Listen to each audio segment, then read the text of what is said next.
Good morning student, welcome back to our science class for class 10th. So we have discussed about chemical reaction and equations chapter number 1. ठीक है, तो इसमें हमने जो है क्या केमिकल इक्वेशंस और जो रिएक्शंस होते हैं उसको हमने सिंपली डिस्कस किया था। तो आज हम देखेंगे कि जो कुछ इक्वेशंस होते हैं और हम यहाँ पर समझेंगे कि जो केमिकल रिएक्शंस हो रहे हैं उन्हें इक्वेशंस के थ्रू ही क्यों एक्सप्लेन करना होता है, क्योंकि जो चीज़ें होती हैं उन्हें जो है सिंपली मतलब सिंपल वे में अगर हम बताएं तो जो रिएक्शंस होते हैं उनको इस तरह से हम शो कर सकते हैं। ठीक है, जो चीज़ें होती हैं उनको बताने के लिए सिंपल वे में कहने का ये एक सिंपल सा हमारा क्या है केमिकल इक्वेशंस है, जिसके थ्रू हम किसी भी चीज़ को सिंप्लीफाई कर सकते हैं।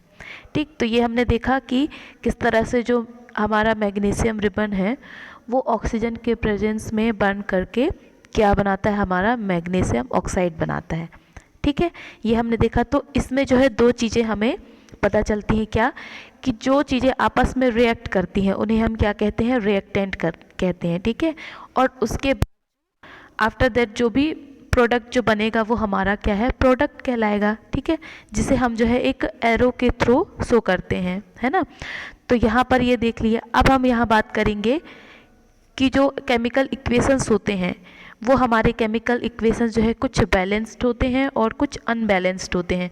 तो आज हम यहाँ पर डिस्कस करेंगे कि जो अनबैलेंस्ड इक्वेशंस हैं उन्हें किस तरह से बैलेंस किया जाएगा। ठीक है, तो यहाँ सबसे पहले एक एग्जाम्पल दिया हुआ है, इसे आप देख सकते हैं।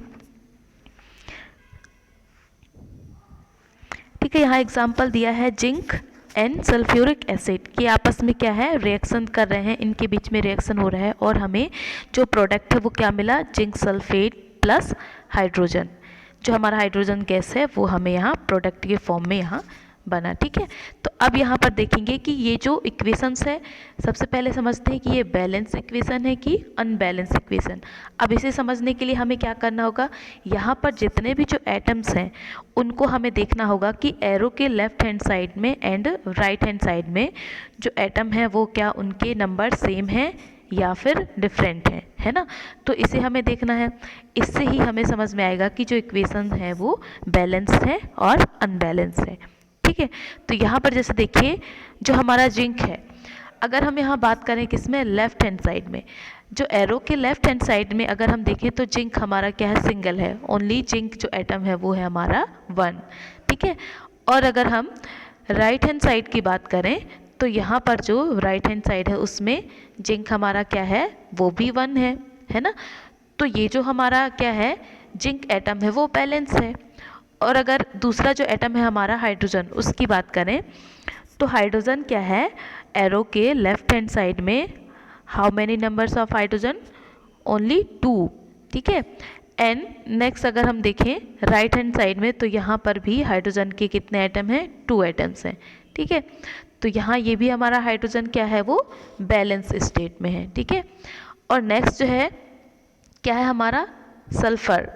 तो सल्फर एटम को हम देखें तो यहाँ पर जो सल्फर है वो एरो के लेफ्ट हैंड साइड में क्या है, सिंगल है, वैसे ही राइट हैंड साइड में भी यहाँ सिंगल एटम है। ठीक है, तो ये भी हमारा क्या है, सल्फर कंप्लीटली बैलेंस्ड है। ठीक है, उसके बाद ऑक्सीजन की बात करें तो ऑक्सीजन भी हमारा क्या है, left hand side and right hand side में 4 ऑक्सीजन एटम हमारे यहाँ प्रेजेंट हैं। ठीक है, तो यहाँ पर जो है ये जो इक्वेशन है वो क्या है, कंप्लीटली बैलेंस्ड इक्वेशन है। ठीक है, तो इस तरह से जो है हमें क्या है, जो नंबर्स होते हैं एटम के उनके अकॉर्डिंग हमें बताना होता है कि जो इक्वेशंस हैं वो हमारे बैलेंस्ड हैं या फिर अनबैलेंस्ड हैं। ठीक है, तो इसे जो है एक सिंपल से एग्जांपल के थ्रू समझते हैं कि किस तरह से इक्वेशंस होते हैं उन्हें हमें बैलेंस करना होता है।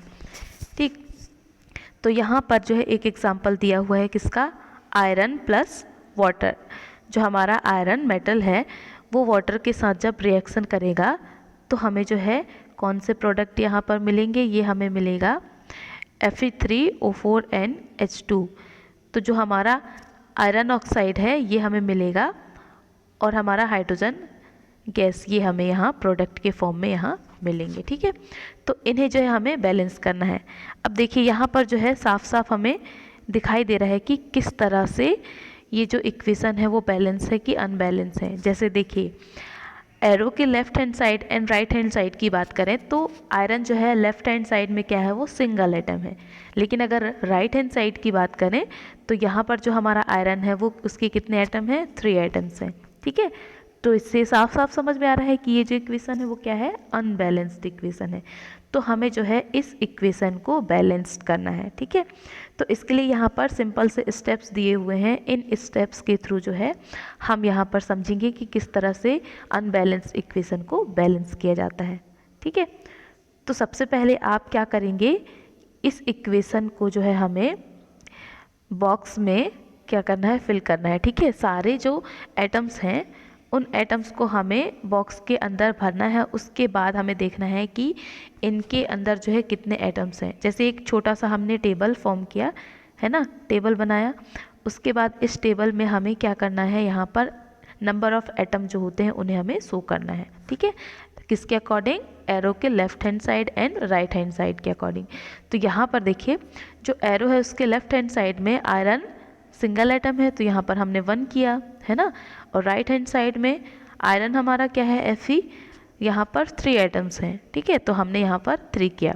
उसके बाद हमारा क्या है, हाइड्रोजन। नेक्स्ट जो हमारा आइटम है हाइड्रोजन, इसमें जो है लेफ्ट हैंड साइड में हाइड्रोजन कितने हैं, 2 एटम्स हैं। ठीक है, तो हमने 2 फिल किया यहाँ पर। उसके बाद नेक्स्ट टेबल में हमने राइट हैंड साइड में देखेंगे तो हमारा जो हाइड्रोजन है वो कितने हैं, टोटल 2 है। ठीक है, तो ये हमने यहाँ पर 2 कर दिया। ठीक है, उसके बाद ऑक्सीजन की बात करेंगे तो ऑक्सीजन एटम जो है लेफ्ट हैंड साइड में सिंगल है एंड राइट हैंड साइड में कितने हैं, 4। तो इसे जो है हमें बैलेंस करना है। तो सबसे पहले बैलेंस करने के लिए हमें देखना है कि जो ग्रेटेस्ट नंबर है, जो ग्रेटेस्ट हमारे एटम्स होंगे उससे हमें बैलेंस करते हुए चलना है। ठीक है, तो यहाँ पर हमने जो बॉक्स में हमने एटम्स को फिल किए हैं उन्हें जो है हमें देखना है। तो सबसे पहले हम देखेंगे कि ऑक्सीजन जो है राइट हैंड साइड में 4 हैं ऑक्सीजन एटम और लेफ्ट हैंड साइड में 1 है। ठीक है, तो यहाँ पर हम क्या करेंगे, लेफ्ट हैंड साइड को जो है हमें बैलेंस करना होगा राइट हैंड साइड के थ्रू। ठीक है, तो यहाँ पर राइट हैंड साइड में 4 ऑक्सीजन एटम है। तो इस ऑक्सीजन को जो है हमें बैलेंस करने के लिए हमें क्या करना होगा, वाटर के जो मॉलिक्यूल्स हैं H2O उसके आगे जो है हमें 4 यहाँ पर लिखना है। ठीक है, जैसे हमने यहाँ देखा है ना, यहाँ पर जो है इस तरह से आप देख सकते हैं। यहाँ पर हमने जो है क्या है, यहाँ 4 फिल किया। उसके बाद जो है अब देखेंगे कि क्या जो ये हमने नंबर डाले हैं इसके according left hand side and right hand side की जो एटम है वो बैलेंस हैं कि नहीं है। तो यहाँ पर ऑक्सीजन तो बैलेंस हो रहा है पर हमारा हाइड्रोजन क्या है, वो बैलेंस नहीं हो पा रहा है ना। तो हम क्या करेंगे, जो हमारा राइट हैंड साइड है उसके हाइड्रोजन को भी हम बैलेंस करेंगे।